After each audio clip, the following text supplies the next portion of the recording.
Hello viewers, welcome to train your brain. और जैसा कि आप जानते हैं, इस क्लास में हम करते हैं पॉलिटी के लास्ट लेक्चर में हमने फंडामेंटल राइट्स यानी कि मूल अधिकार को डिस्कस किया था कि क्या होते हैं हमारे मूल अधिकार हमें किस आर्टिकल से लेकर किस आर्टिकल दिए गए हैं। आर्टिकल नंबर 12 से लेकर 35 तक दिए गए हैं। इसमें हमने आर्टिकल नंबर 12 और 13 को डिस्कस कर लिया था और आज हम आगे डिस्कस करने वाले हैं। तो आर्टिकल नंबर 13 के बाद जो आर्टिकल दिए गए हैं वो बहुत ही इम्पॉर्टेंट हैं। उनको कुछ आधारों पर वर्गीकृत किया गया है, क्लासिफाइड किया गया है। जैसे स्वतंत्रता के अधिकार हैं, कुछ हमारे पास समानता के अधिकार हैं, इस तरह से हैं, तो उनको क्लासिफाइड किया गया है। चलिए देख लेते हैं किस तरह से क्लासिफाइड किया गया है। तो हमारे पास समानता का अधिकार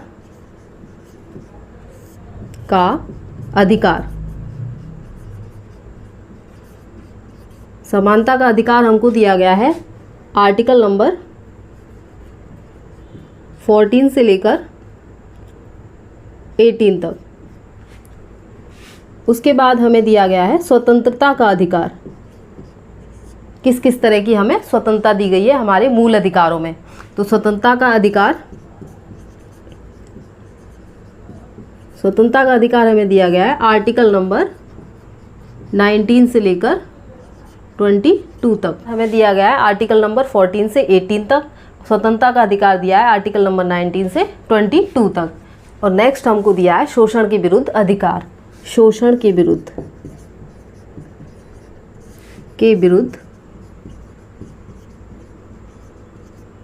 अधिकार।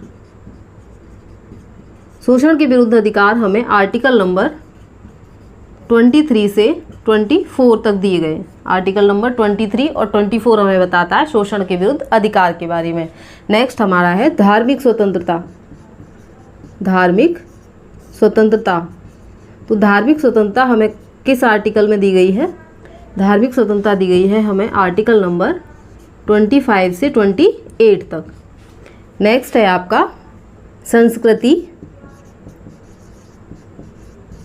एवं शिक्षा संबंधी अधिकार। ये अल्पसंख्यकों को दिए जाते हैं स्पेशली। तो ये संस्कृति और शिक्षा के संबंधी अधिकार हमें जो दिए गए हैं वो दिए गए हैं आर्टिकल नंबर 29 से नंबर 30 तक। इसके बाद हमारे पास था एक संपत्ति का अधिकार।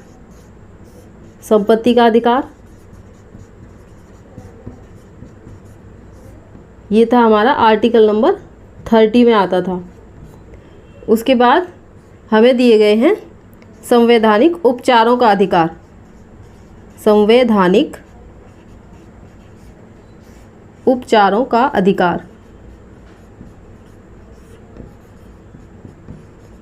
ये हमें दिया गया है आर्टिकल नंबर 32 में।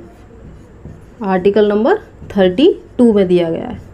तो इस तरह से हमने मूल अधिकारों को क्लासिफाइड किया है। समानता का अधिकार हमें दिया गया है आर्टिकल नंबर 14 से 18 तक। उसके बाद हमें दिए स्वतंत्रता के अधिकार जो कि 19 से लेकर 22 तक हैं। शोषण के विरुद्ध अधिकार दिया गया है हमें आर्टिकल नंबर 23 और 24 में दिया गया है। उसके बाद हमारी धार्मिक स्वतंत्रता के अधिकार हैं जो कि हमें आर्टिकल नंबर 25 से 28 तक दिए गए हैं।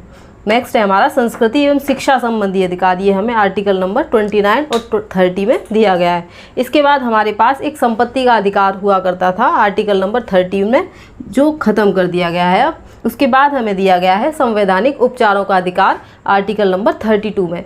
ये जो हमारा मूल अधिकार है ये बहुत ही इम्पोर्टेंट अधिकार है, बात करेंगे इसके बारे में आगे। तो चलिए अब देखते हैं आर्टिकल नंबर 14 में क्या दिया गया है जो कि समानता के अधिकार में आता है। चलिए देख लेते हैं आर्टिकल नंबर 14। आर्टिकल नंबर 14 हमें दो बातें बताता है। कानून के समक्ष समानता और विधियों का समान संरक्षण, यानी कि कानून का समान संरक्षण। तो हमारा आर्टिकल 14 दो बातें बताता है। कानून के समक्ष समानता और दूसरी बात कहता है कानून का समान संरक्षण। कानून के समक्ष समानता, तो कानून के समक्ष समानता का क्या मतलब है? इक्वलिटी बिफोर लॉ, यानी कि कानून के सामने सब बराबर हैं, चाहे वो ऊंचा है, नीचा है, कोई निम्न जाति का है या उच्च जाति का है, कोई चौकीदार है या फिर कोई बड़ी पोस्ट पर है, किसी भी जाति का है या बड़ी ऊंची जाति का है, लेकिन सबके लिए कानून समान होगा। ये नहीं कि अगर वो कुछ बड़ी पोस्ट पर है तो उसके लिए कानून अलग होगा, ऐसा नहीं होगा। कानून सबके लिए बराबर होगा। ये हमसे कहा गया है कानून के समक्ष समानता, यानी कि इक्वलिटी बिफोर लॉ। कानून के सामने सभी बराबर हैं, इसका मतलब ये हुआ जब भी कानून के सामने वो जाएंगे तो सभी बराबर होंगे, एक जैसी गलती की सज़ा भी एक जैसी ही मिलेगी। इसका कहने का मतलब ये होता है कानून के समक्ष समानता। दूसरी बात हमसे कहता है कानून का समान संरक्षण। कानून का समान संरक्षण किया जाएगा।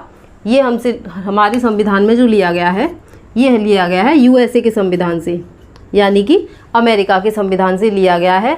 ये भी कहता है कानून के समक्ष समानता, यानी कि अगर आप गलती करते हैं तो आपको सज़ा तो मिलेगी, लेकिन कुछ आधार पर डिफरेंस किया जा सकता है। जैसे कि हमारे भारत देश में अभी तक महिलाओं को फांसी की सज़ा नहीं दी गई है बड़े से बड़े अपराध में, जैसे कि पुरुषों को दे दी जाती है। तो उस महिलाओं के लिए हमारा कानून थोड़ा सा सॉफ्ट हो जाता है, तो इसलिए यहाँ पे थोड़ा सा डिस्क्रिमिनेशन किया जा सकता है। ये कहता है हमारा यूएसए के उससे लिया गया है। तो इस हमारे जो संविधान में ज़्यादातर पार्ट किसका यूज़ किया जाता है? इसका 80%, बाकी इसका यूज़ किया जाता है। कानून के समक्ष समानता, इक्वलिटी बिफोर लॉ, ये लिया गया है यूके के संविधान से। एक बार पूछा गया था कि कानून के समक्ष समानता, इसका सिद्धांत सबसे पहले किसने दिया था? तो किसने दिया था? A.V. डेज़ी ने दिया था। इसको भी याद रखेंगे, A.V. डेज़ी ने दिया था कानून के समक्ष समानता का सिद्धांत। तो ये हो गया हमारा आर्टिकल नंबर 14। हमारा आर्टिकल नंबर 14 ही कहता है कि राष्ट्रपति और उपराष्ट्रपति पर ये कानून नहीं लग सकता। किस किस पर? प्रेसिडेंट एंड जो हमारा गवर्नर होता है, स्टेट का जो गवर्नर होता है, उस पर ये कानून नहीं लग सकता। तो आर्टिकल नंबर 15 हमसे कहता है कि कोई भी सरकार या कोई भी व्यक्ति हमसे धर्म, मूल वंश, जाति, लिंग या जन्म स्थान के आधार पर भेदभाव नहीं कर सकता। तो आर्टिकल नंबर 15 हमसे क्या कहता है? धर्म, मूल वंश, जाति, लिंग या जन्म स्थान,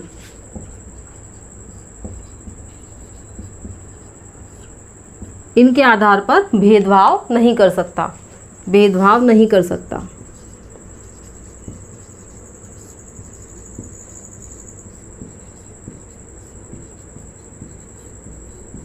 तो इनको याद रखेंगे, ये हमारी मेन चीज़ है कि को क्या क्या बोला गया है इसमें। इन चीज़ों को याद रखेंगे तभी आप क्वेश्चन समझ पाएंगे अच्छे से।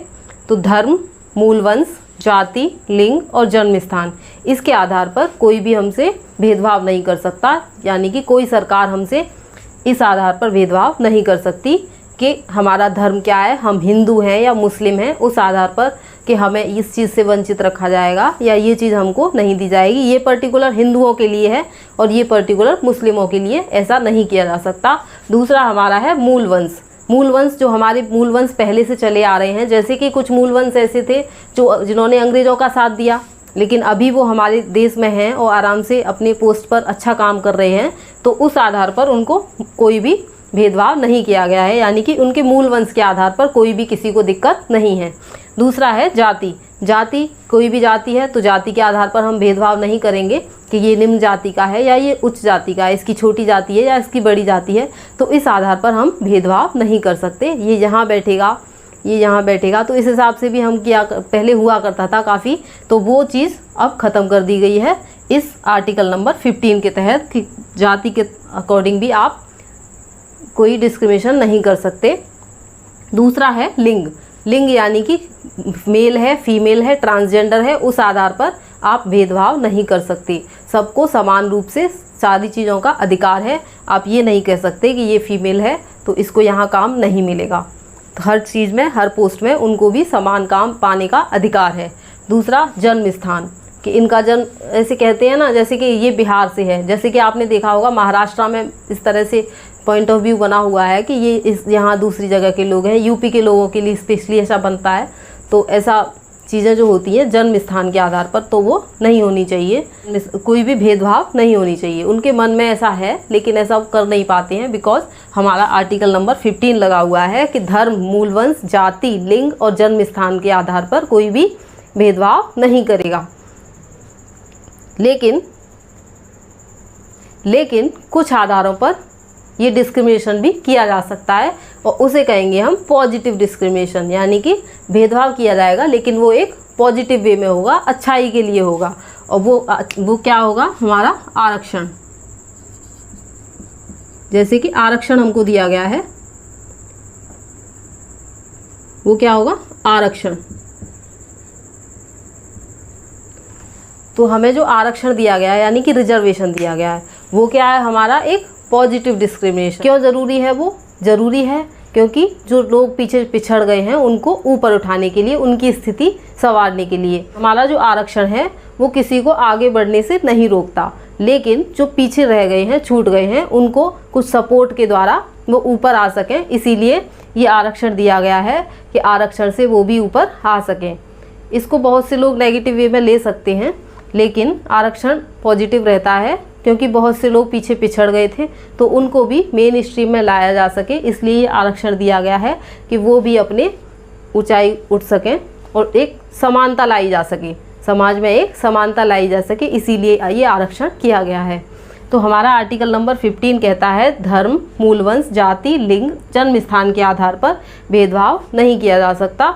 आरक्षण हमारा पॉजिटिव डिस्क्रिमिनेशन में आता है तो ये अलाउ किया जाता है। जैसे कि आप जानते होंगे कि आर्मी है, जैसे आर्मी में जाना है तो वहाँ पर मेल लोगों को यानी कि पुरुषों को ज़्यादा भेजा जाता है, ज़रूर महिलाओं को कम भेजा जाता है, या वो किसी कारण से नहीं जाती हैं, या बहुत सारे रीज़न होते हैं, तो वो भी एक डिस्क्रिमिनेशन ही है, तो वो भी अप्लाई होता है। और आपने देखा होगा कि हैवी, जो भी इतने हैवी सारे काम होते हैं, बड़े बड़े काम होते हैं, जो भारी काम होते हैं, वहाँ पर फीमेल को नहीं लगाया जा सकता। जो हमारी कंपनियां होती हैं वहाँ पर भी ये नियम बने हुए हैं कि वहाँ पर हैवी वर्क के लिए हम फीमेल्स को नहीं लगा सकते, बच्चों को नहीं लगा सकते।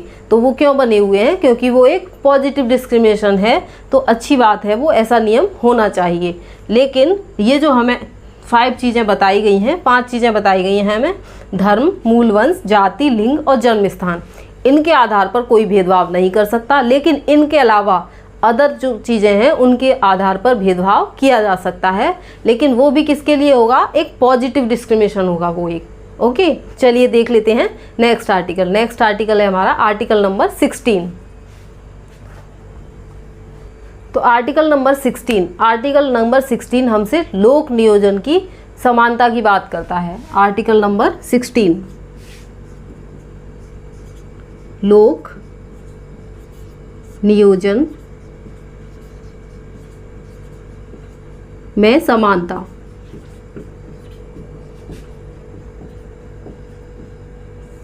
आर्टिकल नंबर 16 कहता है लोक नियोजन में समानता, यानी कि इक्वलिटी ऑफ अपॉर्चुनिटी, सबको अवसर की समानता है।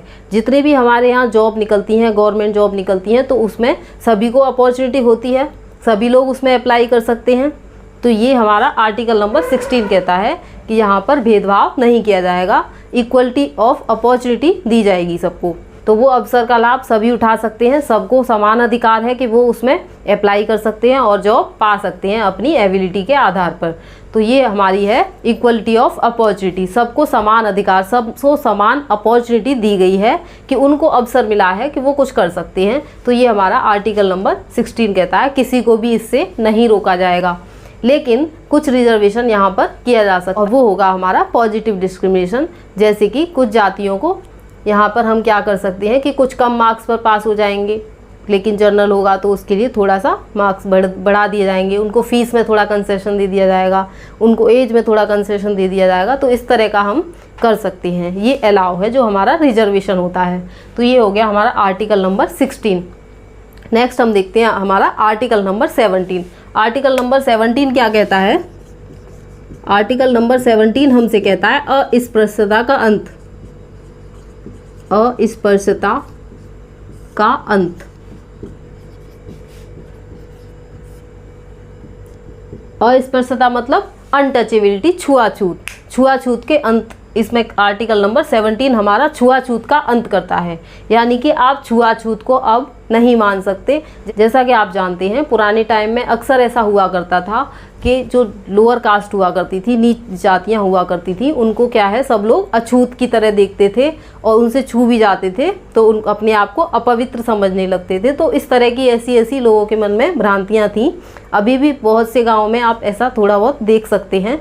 तो ये चीज़ बिल्कुल गलत है। हमारा आर्टिकल नंबर 17 इसके लिए बिल्कुल मना करता है कि अनटचेबिलिटी यहाँ पर अप्लाई नहीं होगी बिल्कुल भी। हमारे भारत देश में अनटचेबिलिटी का अंत कर दिया गया आर्टिकल नंबर 17 से।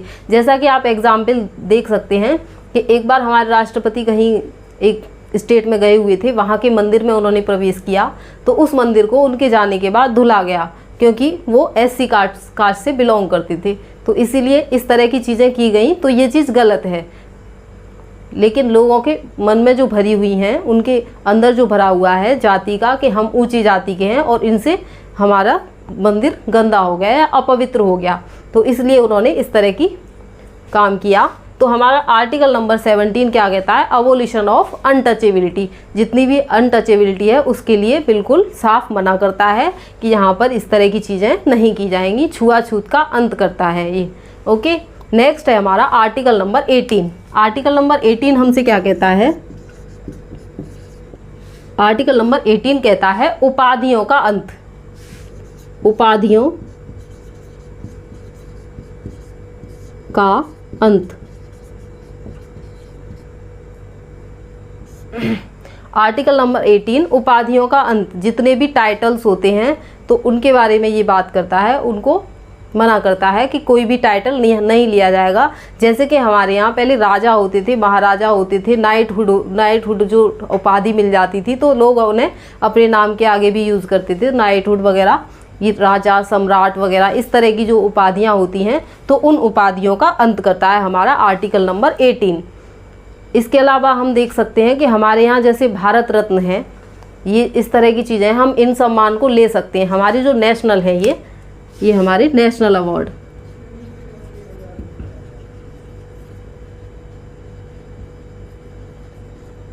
नेशनल अवार्ड हैं, इनको हम ले सकते हैं, लेकिन इनका उपयोग हम अपने नाम के आगे नहीं कर सकते, टाइटल के लिए नहीं कर सकते। जैसे किसी को भारत रत्न मिला हुआ है तो वो अपने नाम के आगे भारत रत्न नहीं जोड़ सकता, जबकि हम ऐसे कह सकते हैं हाँ उस इंसान को भारत रत्न मिला हुआ है, उसका नाम लेकर उसके आगे कह सकते हैं कि चलो उसे भारत रत्न मिला हुआ है। लेकिन अगर उसके नाम के आगे जैसे हम कह दें भारत रत्न डॉक्टर APJ अब्दुल कलाम, तो ये इस तरह का टाइटल यूज़ नहीं किया जा सकता। हमारा आर्टिकल नंबर 18 स्पष्ट कहता है कि उपाधियों का अंत किया जा रहा है, अबोलिशन ऑफ टाइटल्स का अंत किया जा रहा है।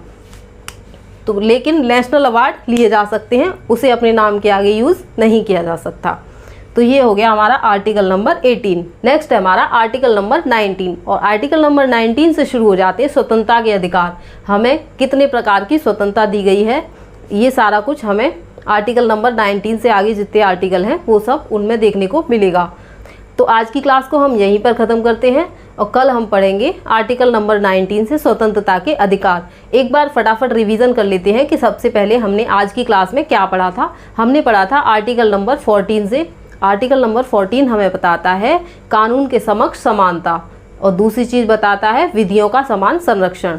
नेक्स्ट हमने देखा आर्टिकल नंबर 15। आर्टिकल 15 हमसे कहता है कि जाति, धर्म, मूल वंश, लिंग, जन्म स्थान, इनके आधार पर आप कोई भी भेदभाव नहीं कर सकती। और आर्टिकल नंबर 16 क्या कहता है? आर्टिकल नंबर 16 कहता है लोक नियोजन में समानता, यानी कि सबको इक्वल अपॉर्चुनिटी दी जाएगी। आर्टिकल नंबर 17 हमसे क्या कहता है? अस्पृश्यता का अंत, यानी कि छुआछूत के भेदभाव को समाप्त करता है हमारा आर्टिकल नंबर 17। आर्टिकल नंबर 18 में हमने देखा उपाधियों का अंत, यानी कि टाइटल्स के लिए बिल्कुल मना करता है, हम टाइटल्स को यूज़ नहीं कर सकते अब। तो ये हमारा आर्टिकल नंबर 18 हो गया। तो ये हमने आज पढ़ लिए समानता के अधिकार। नेक्स्ट क्लास में हम देखेंगे स्वतंत्रता के अधिकार। चलिए मिलते हैं नेक्स्ट क्लास में। Thanks for watching train your brain.